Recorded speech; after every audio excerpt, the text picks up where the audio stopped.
안녕하세요, 최PD입니다. 우리가 주식을 하다 보면 존버한다, 물려있다 라는 말을 가끔씩 하죠. 자주 하면 좋지 않기 때문에 가끔 해야 됩니다. 주식을 하다 보면 물려있다, 물려있다 라는 의미가 내가 산 매수 단가보다 주가는 밑으로 가고 있다 라고 이야기를 하는 게 맞겠죠. 존버한다. 역시 손절을 해야 되는데 버티고 있는 것을 의미하겠죠.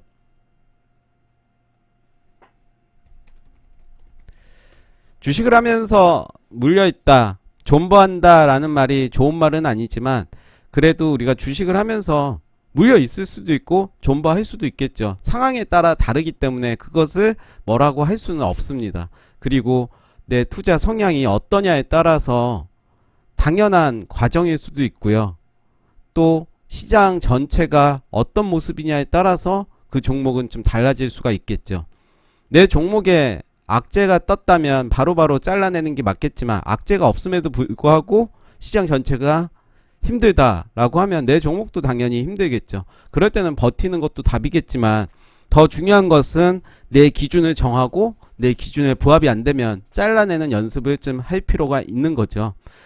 대부분 단기 투자로 물려있다, 존버한다 라고 이야기를 할 때는 어떤 종목이 더 위로 갈 거라고 생각을 하고 매수를 했겠죠. 매수를 했지만 내 생각과는 다르게 하락을 했습니다. 하락을 하다가 이런 생각을 하게 되잖아요. 마이너스 5%까지 왔을 때 뭐 요 정도야 기다릴 수 있지. 마이너스 10%까지 왔을 때는 뭐 이제 반등할 때가 됐겠지 라고 생각하면서 또 기다립니다. 마이너스 20%가 되면 존버 해야겠다, 장투다 라고 이야기를 하고 계속 기다립니다. 내가 왜 이 종목에 매수를 했는지, 그리고 어떤 기준으로 했는지 기준을 정하고 손절가를 정하고 진입을 했어야 되는데 그 기준이 없이 들어갔기 때문에, 특히나 우리가 단타를 한다고 수급이 들어오는 종목에 단타를 하다가 이런 경우도 많이 있는데요. 사실 단타를 했을 때는 그날 바로바로 정리를 하는 게 답인 것 같습니다. 물려있다, 존버한다, 이게 잘못됐다, 잘했다 이 이야기를 하는 것이 아니라, 그러면 이런 경우를 설명드리려고 합니다. 예를 들어서 제가 1000만원이라는 돈이 있습니다. 샀는데 마이너스 20%가 됐어요. 그럼 평가 금액은 800만원이 되겠죠. 여기서부터 이제 나는 물려있다, 존버하고 있다, 그런 이야기를 하게 되겠죠.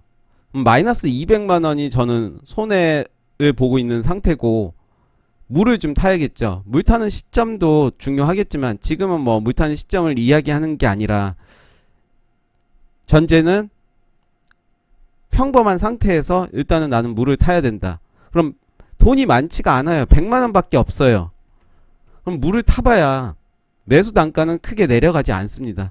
제대로 물 타려면 1000만원을 샀으니까 1000만원 혹은 2000만원으로 물을 타야 마이너스 10% 혹은 마이너스 7% 정도가 되겠죠. 그래야지 또 물 타는 맛도 되는데 1000만원에 100만원만 물 타면 티가 전혀 안 나거든요. 그럼 의미가 없을 수도 있다고 보는 거죠.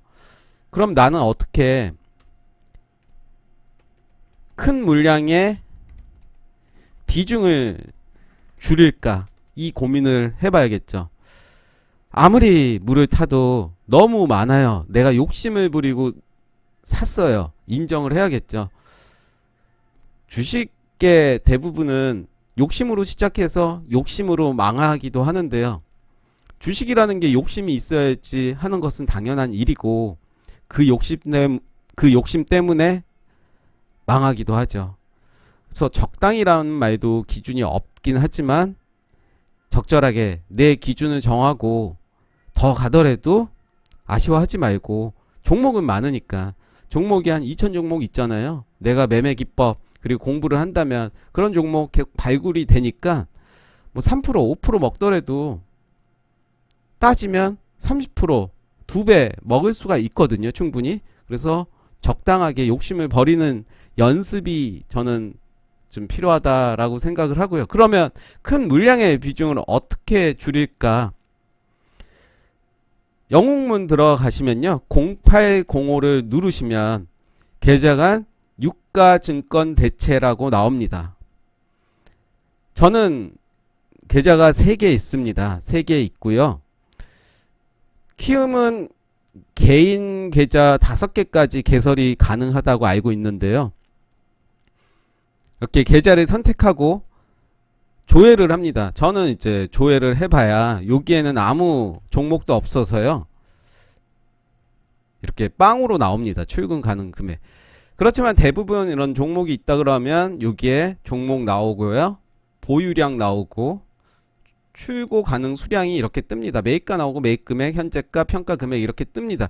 그 중에서 이제 종목을 내가 선택을 하는 거겠죠. 클릭을 하고 요 종목을 선택을 하고 신청을 하면, 신청을 할 때도 어떤 계좌로 넣을지를 정하는 겁니다. 이렇게 정하고 동일 명의 대체인지 내 명의로 된 건지 혹은 타인 명의 대체인지 양도 여부 예 아니요 이렇게 선택을 할 수 있죠. 보통은 동일 명의 대체라고 보시면 되고, 이런 식으로 종목을 누르시고 신청을 누르시면 끝납니다. 장중에 하셔야 돼요. 장이 끝난 다음에는 안 되고요. 그렇게 되면 내가 선택을 할 수 있죠. 아까 이야기 드렸던, 내가 여기다 적어 볼게요. 100주가 있는데 100주를 물타지 않으니 너무 부담스러워서 10주만 다른 계좌로 좀 옮겨 버리겠다. 그럼 10주만 남은 거잖아요. 1000만원에서 10주라고 하면 100만원이 되겠죠. 그러면 100만원에 100만원 다시 10주를 사면 좀 부담이 없잖아요. 그리고 수익률이 마이너스 20%에서 마이너스 10% 정도로 확 줄어드는 걸 느끼죠. 이런 식으로 큰 물량을 조각을 내서 조각조각별로 탈출하는 방법으로, 탈출할 수 있게끔 만드는 방법이 계좌간 유가증권 대체로 변경을 하시면 됩니다. 한번 혹시라도 물리신 분 계시다면 한 주 혹은 2주로 물량을 다른 계좌로 옮기는 거죠. 그리고 물을 한번 타보세요. 그러면 한 주를 했다 그러면 아까 1000만원에서 한 주라 그러면 10만원이 되겠죠. 10만원에 한 주인데 한 2주를 사는 거죠. 그 계좌. 그럼 수익률이 확 줄어들 겁니다. 그러면서 이제 주가가 반등이 나오면 탈출을 할 수 있는, 그런 식으로 좀 덜어내는 방법도 나름 심리적인 부분에서도 좀 안정이 되고, 여전히 물량이 많기 때문에 답답하겠지만 요것도 하나의 팁이라고 생각을 해서 영상을 공유하게 됐습니다. 네, 감사합니다.